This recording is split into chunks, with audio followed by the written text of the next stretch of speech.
El Señor esté con ustedes.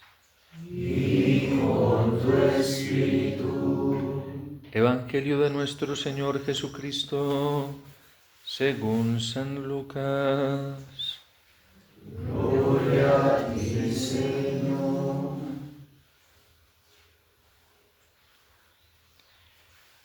En aquel tiempo la multitud se apiñaba alrededor de Jesús y éste comenzó a decirles: la gente de este tiempo es una gente perversa. Pide una señal, pero no se le dará más señal que la de Jonás. Pues así como Jonás fue una señal para los habitantes de Nínive, lo mismo será el Hijo del Hombre para la gente de este tiempo. Cuando sean juzgados los hombres de este tiempo, la reina del sur se levantará en el día del juicio para condenarlos, porque ella vino desde los últimos rincones de la tierra para escuchar la sabiduría que había en Salomón. Y aquí hay uno que es más que Salomón. Cuando sea juzgada la gente de este tiempo, los hombres de Nínive se levantarán el día del juicio para condenarla, porque ellos se convirtieron con la predicación de Jonás, y aquí hay uno que es más que Jonás. Palabra del Señor. Gloria a ti, Señor Jesús.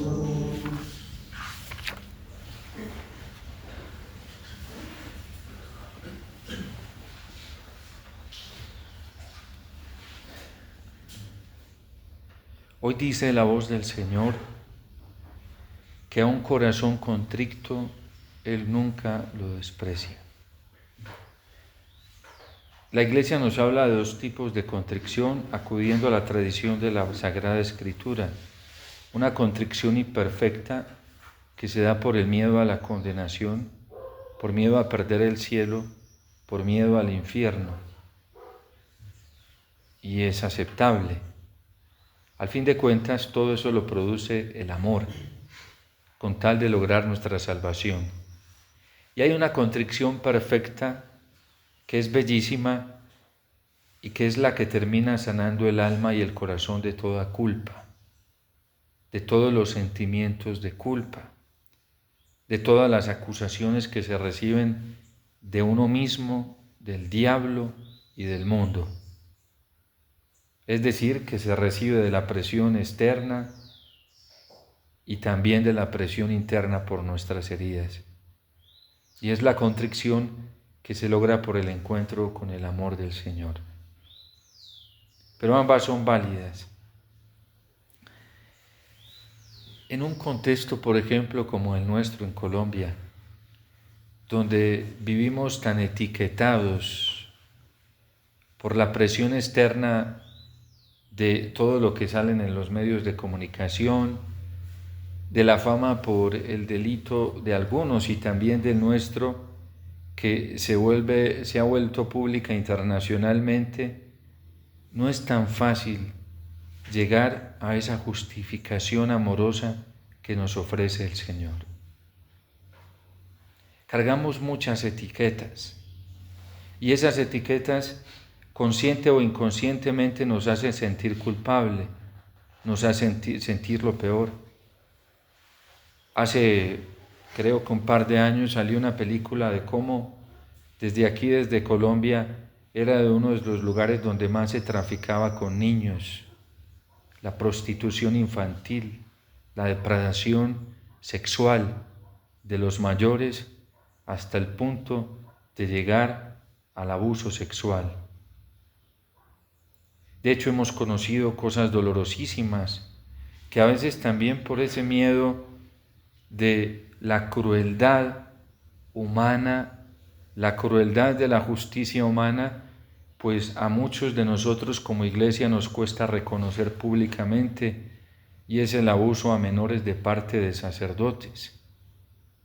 Cuando en nuestro país hemos buscado la justificación en la falsa imagen de una santidad, de una Colombia católica, de una Colombia devocional, de una Colombia que busca al Señor, nos da miedo que aparezca eso a la luz, la degradación tan alta de abuso a menores de parte de sacerdotes. Y es cierto que no todos los casos que se han denunciado en estos momentos y que están en investigación son reales, pero sí ha habido esa perversión. Encontrar la justificación que traiga la paz en la conciencia, háyase o no se haya cometido este tipo de delitos o de pecados, de abusar de menores, haya o no se haya cometido esta crueldad del narcotráfico, haya o no se haya apoyado esta crueldad de la droga que está devastando naciones enteras y que hoy incluso sostiene a muchos gobiernos. Muchos de los gobiernos se sostienen por toda por todo el beneficio, entre comillas beneficio que no es beneficio, pero por todo ese beneficio económico que trae el narcotráfico. De hecho, camufladamente muchos acusan a unos y otros, pero en el fondo muchos se sostienen de toda esta crueldad del narcotráfico. En realidad, a muchos países no les interesa que en Colombia se deje de cultivar droga, porque es lo que sostiene grandes políticas internacionales, porque es lo que sostiene a grandes poderosos.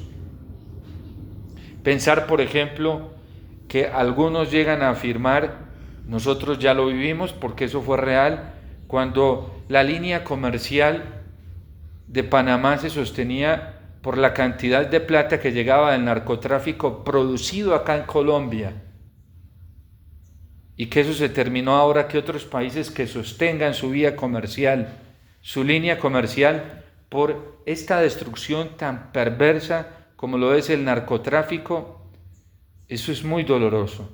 Y nosotros, de manera inconsciente, muchos o otros consciente, cargamos una cantidad de culpas, unas por pecados cometidas, otros que no los hemos cometido directamente o los hemos cometido indirectamente.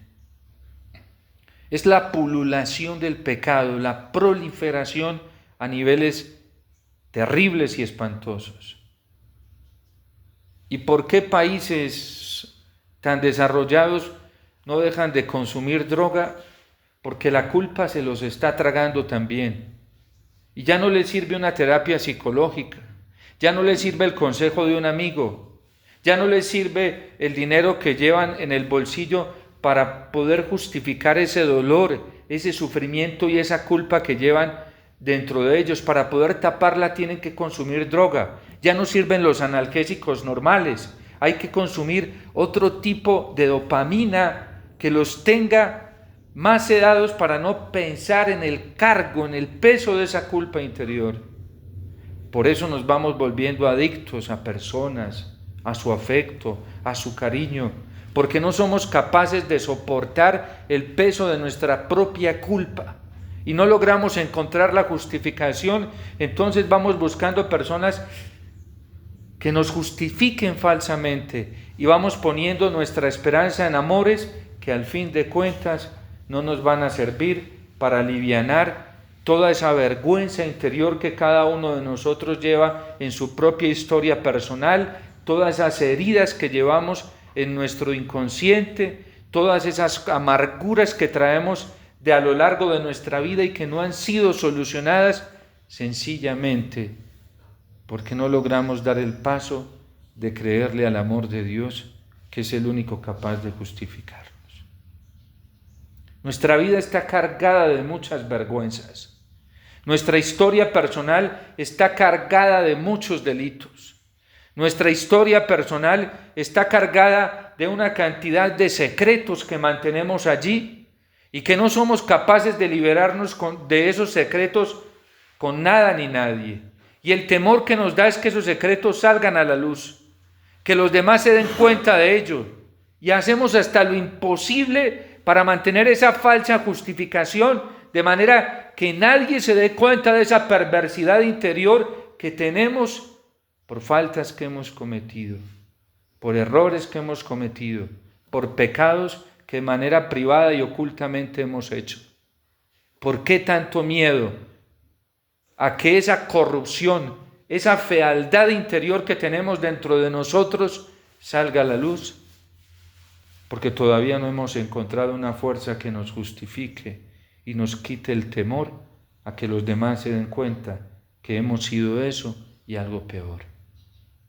¿Y saben qué es lo peor? Cuando no trabajamos esas culpas con el amor y la misericordia del Señor, que nos volvemos agresivos, nos volvemos injustos en nuestros juicios. Como lo hacemos con nosotros mismos, así terminamos haciendo con los demás. Terminamos justificando lo que no se debe justificar y condenando lo que no se debe condenar. La persona que no logra aliviar esas culpas, esas vergüenzas de sus propias faltas con el amor del Señor, es una persona que asolapadamente se vuelve muy dañina. Consigo mismo primero, porque se maltrata demasiado a sí misma. Se hace mucho daño a sí misma. Y con ese mismo criterio mira todo lo externo. Es decir, que tiene su conciencia muy afectada. Dentro de 3 días, la gran ciudad Nínive será destruida. Hemos venido asistiendo a una verdad muy dolorosa que se ha convertido en un juicio, y son nuestras propias culpas. De hecho, dentro de la Iglesia, todo lo que comenzamos a vivir, el pontificado del Papa Francisco fue un pontificado muy misterioso. Y Dios estaba valiendo de él para sacar a la luz la corrupción interna de muchos corazones católicos. Era una forma misteriosa como Dios lo utilizaba. Si algún católico estaba tan convencido del amor de Dios, estaba tan convencido de que la iglesia fue fundada por Cristo, estaba tan convencido de que el amor de Dios es el que sostiene la iglesia y que Cristo vive y está en los sacramentos, ¿por qué se ofuscaba ante las imperfecciones del Papa? En una entrevista o en una expresión que él hubiese tenido. ¿Qué salió a la luz allí? Salió a la luz que el problema no estaba en él o en lo que él dijera. Salió a la luz que nuestra fe no estaba bien cimentada. No estaba cimentada en el amor de Dios. ¿Cuántos defectos le tocó ver a la Virgen? ¿Cuántos pecados le tocó ver a la Virgen en el pueblo de Israel? ¿Cuánta degradación del culto litúrgico, de la liturgia? Ella lo veía, lo contemplaba, pero la Virgen no se dejaba perturbar, no perdía la esperanza, seguía esperando al Mesías, que era el que tenía la solución para todo esto, porque tenía su corazoncito sano.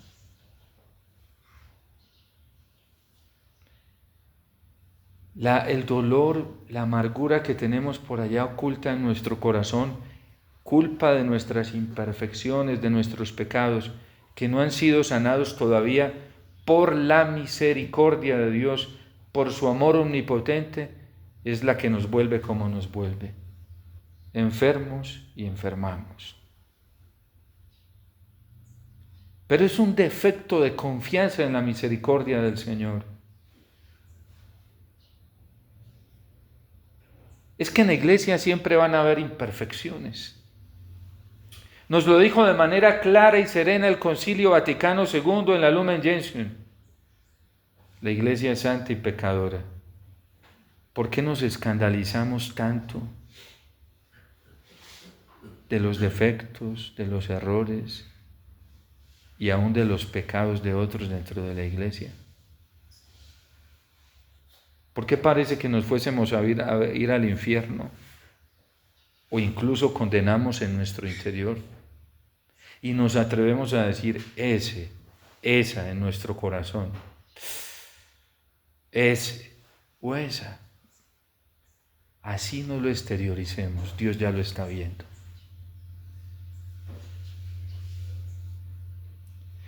Los defectos de nuestros juicios interiores son defecto de la falta de experiencia con el amor de Dios.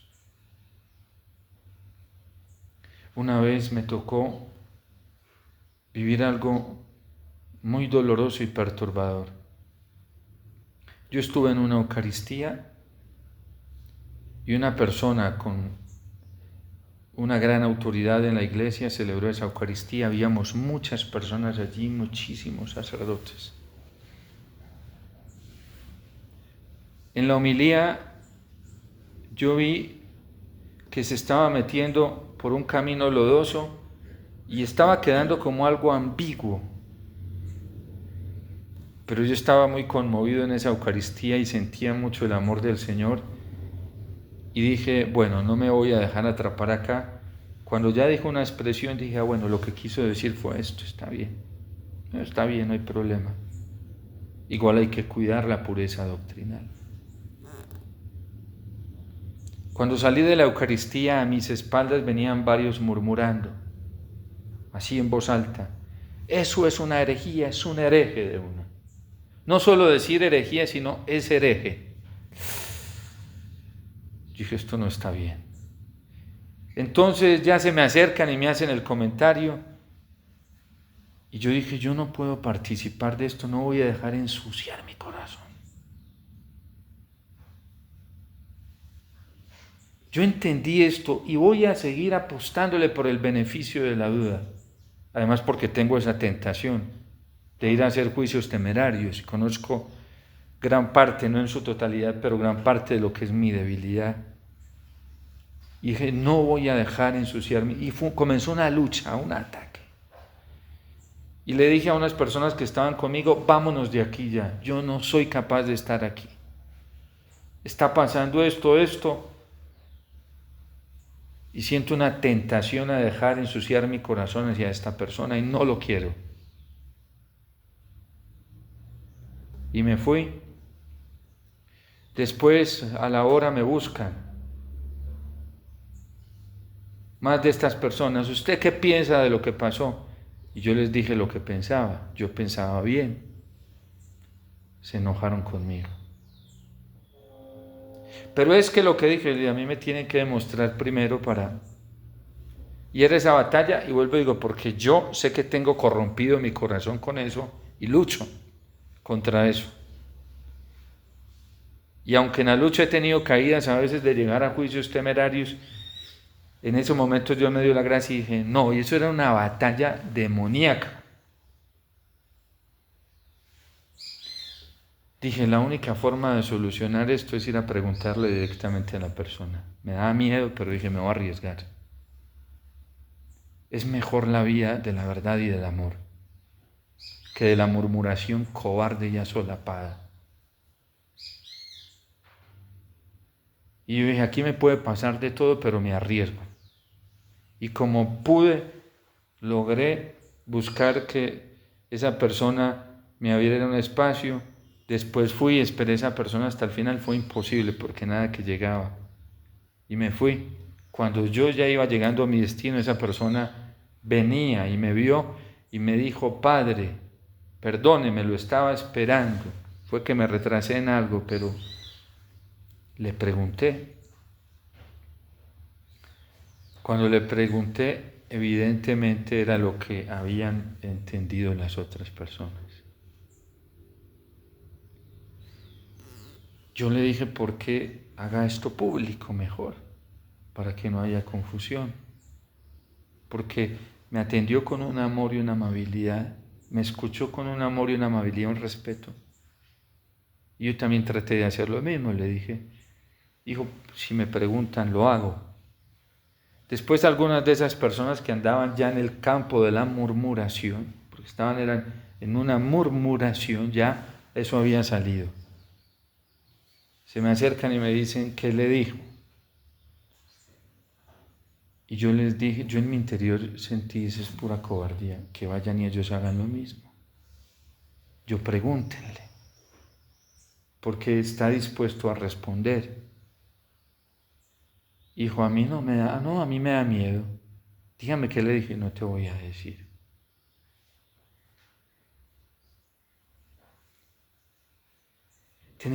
Estamos en un momento en el que nosotros tenemos que hacer el esfuerzo de encontrar la fuerza del amor en la verdad en Dios, no en nosotros.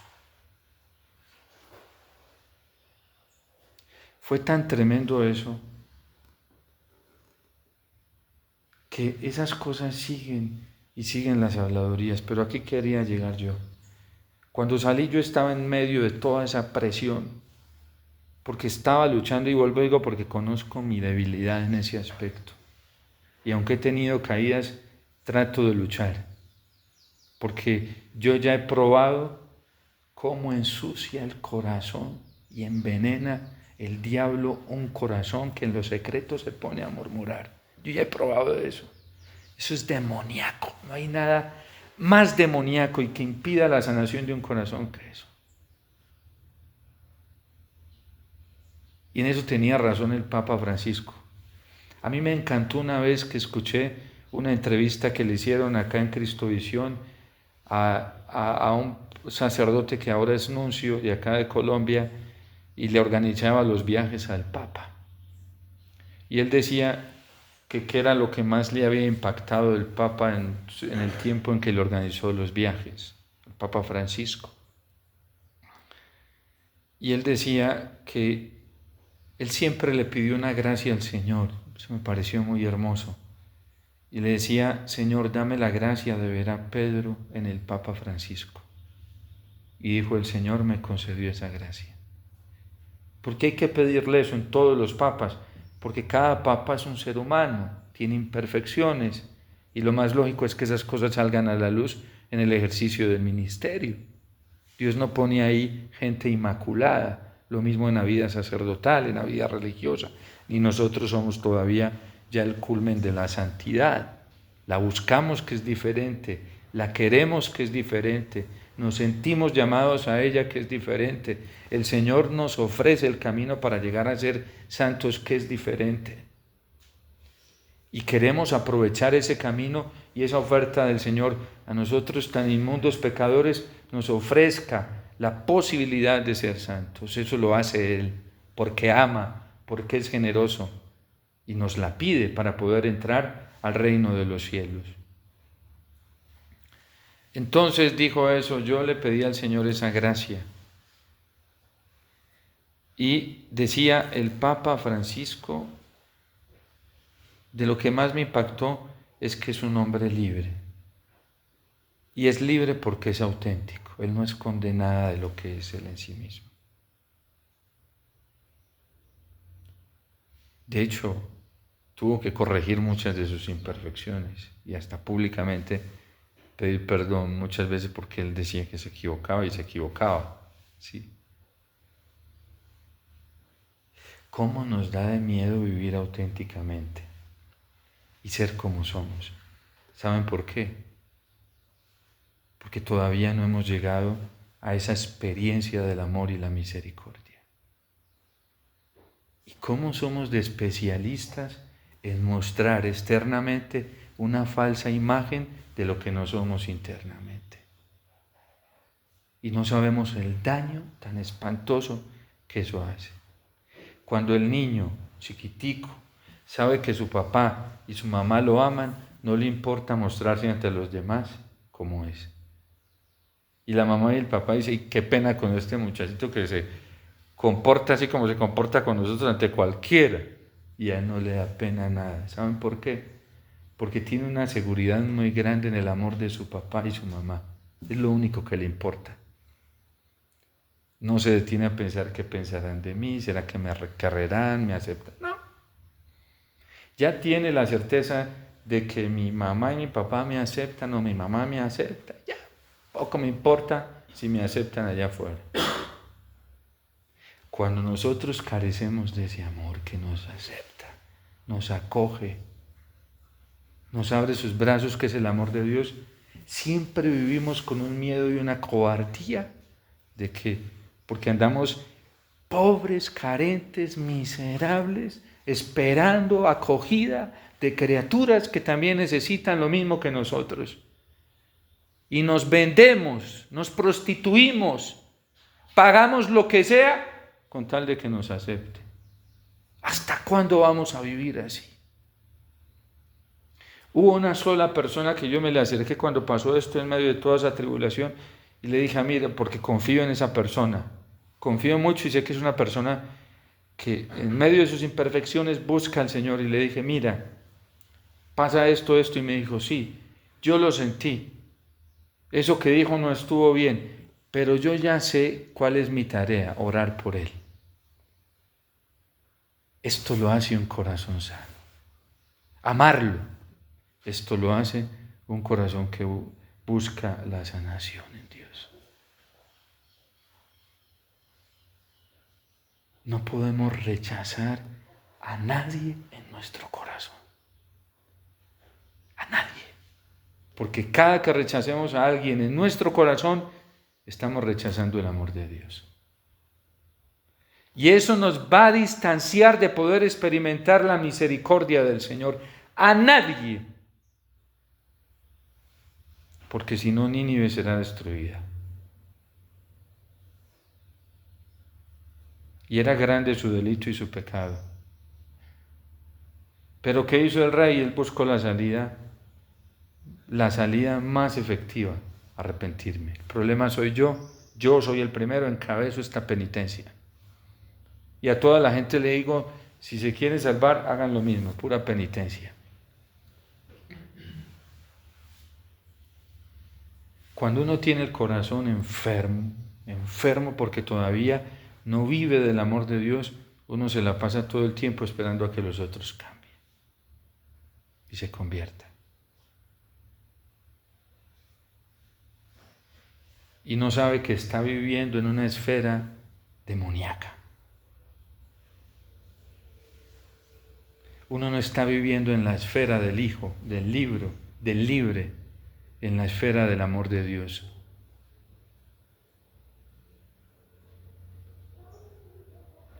La esfera en la que está viviendo el salmista hoy es la esfera del amor de Dios. A mí que me interesa que tú me perdones mi culpa, que tú perdones mi pecado, que tú limpies esta inmundicia de mi corazón. Ese es mi interés, ese es mi afán, que me limpies a mí, porque cuando me limpies, mis miradas serán justas. Mientras no estemos sanos de todas esas culpas que tenemos dentro y las trabajemos con el Señor con honestidad y nos pongamos ante Él, es que Dios nos está pidiendo que vayamos y le mostremos nuestra inmundicia a los demás, se van a aprovechar. Está pidiendo que le mostremos nuestras inmundicias a Él, no nos debe dar vergüenza, pena, no nos debe dar miedo.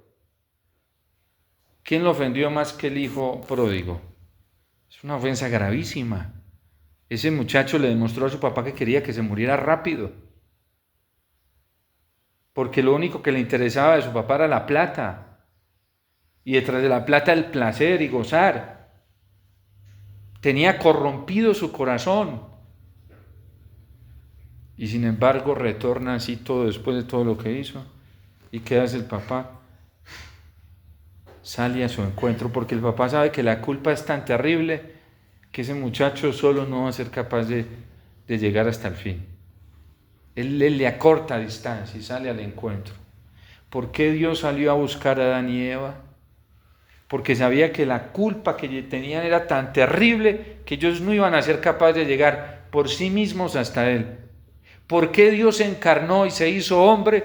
Porque sabe que la culpa que nosotros cargamos es tan espantosa que por nosotros mismos, si Él no nos sale al encuentro y nos abraza en cada Eucaristía, en cada sacramento, no vamos a ser capaces de llegar hasta Él. Y es tan tremendo que nos abraza, y cuando nos abraza, se nos viene hasta en los brazos de Él se nos vienen las acusaciones del diablo. Y Él tiene que apretarnos para que no nos le soltemos, porque el diablo nos dice, tú vas a coger, ustedes no saben, por ejemplo, Cuando uno como sacerdote viene al altar, hace el intento de celebrar la Eucaristía. Ustedes no se imaginan la cantidad de tentaciones diabólicas de pensamiento que se le vienen a uno. Y ahí sí, eso es hasta bueno. Cuando ya uno va aprendiéndole al Espíritu Santo, ahí sí Satanás viene y le refresca. Uno se va a hacer un examen de conciencia y no se le vienen las cosas. Pero acá le refresca todas las vergüenzas que uno tiene en Satanás. Y eso es muy espantoso. ¿Qué toca hacer, Señor? Estos son mis pecados, mis miserias, aquí están. Acabas de decir, Señor, que esta es sangre de la alianza nueva y eterna para el perdón de los pecados, y yo tengo mucho, Señor. No me había dado cuenta que tenía tantos, pero ahorita el diablo me hizo el favor de demostrármelo, ¿sí? Sin tener que ir a buscar un padre que tuviera lecturas de conciencia, aquí llegaron todos, ¿sí? Y es muy bonito ver cómo el Señor dice, te estaba esperando. Y es tan respetuoso porque podemos tener 100,000, y si de los 100,000 le decimos que le entregamos 70,000, bueno, eso no recibe. Yo quisiera que me los entregaras todos, pero... Y sigue esperando.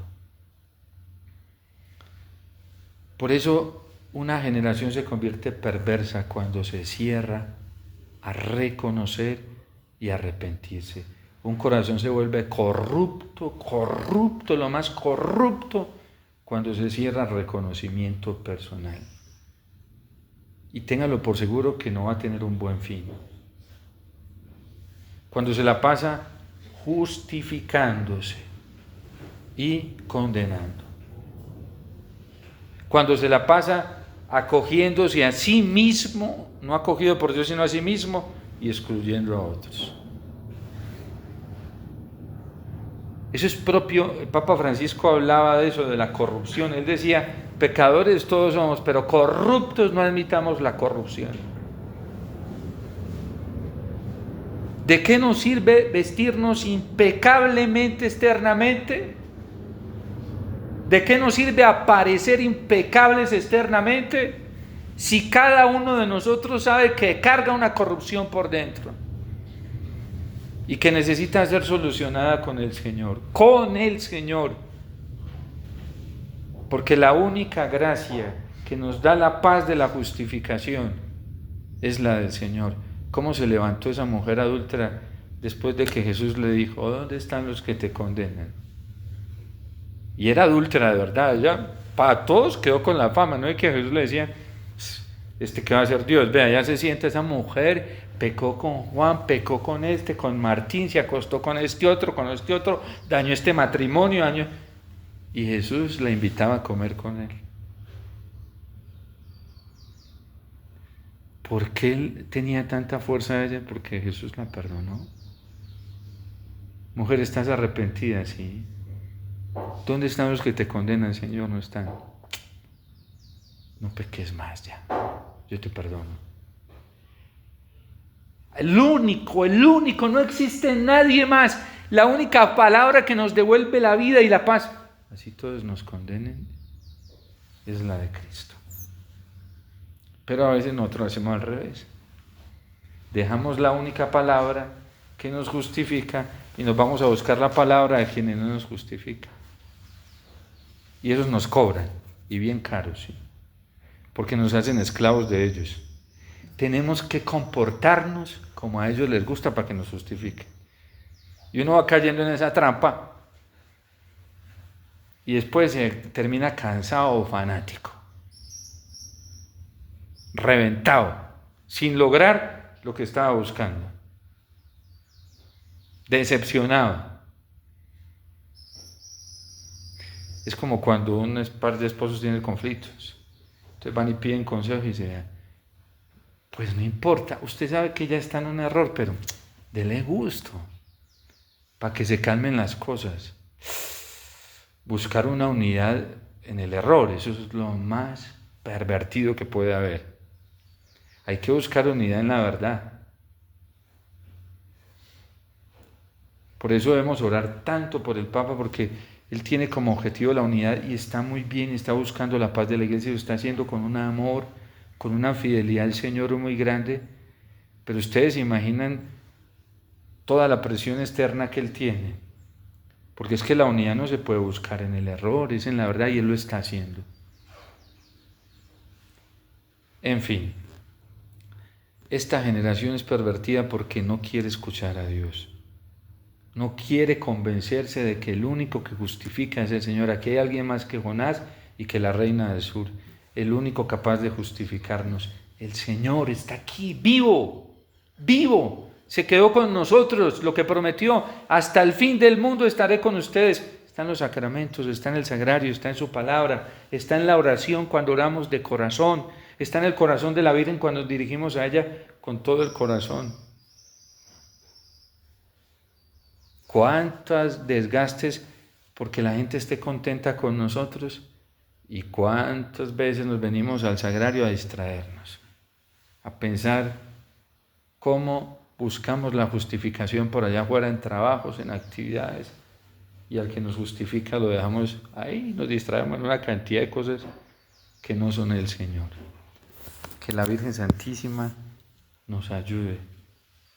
San José nos ayude en esta tarea de llegar hasta el amor del Señor que es tan grande y que quiere renovarnos, justificarnos, que quiere hacernos nuevos.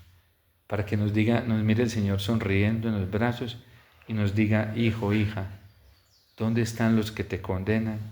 Y lo podamos mirar a Él con esa pureza, con esa sonrisa, con esa tranquilidad, el que es Dios que debería estar preocupado, sereno, diciéndonos, yo tampoco te condeno. Ahora te voy a dejar para que no peques más. Es lo que tenemos que buscar. Esos brazos amorosos de Jesús, que nos miran con tanta pureza y lealtad y nos dicen, yo no te condeno, yo te perdono. Vete y no peques más.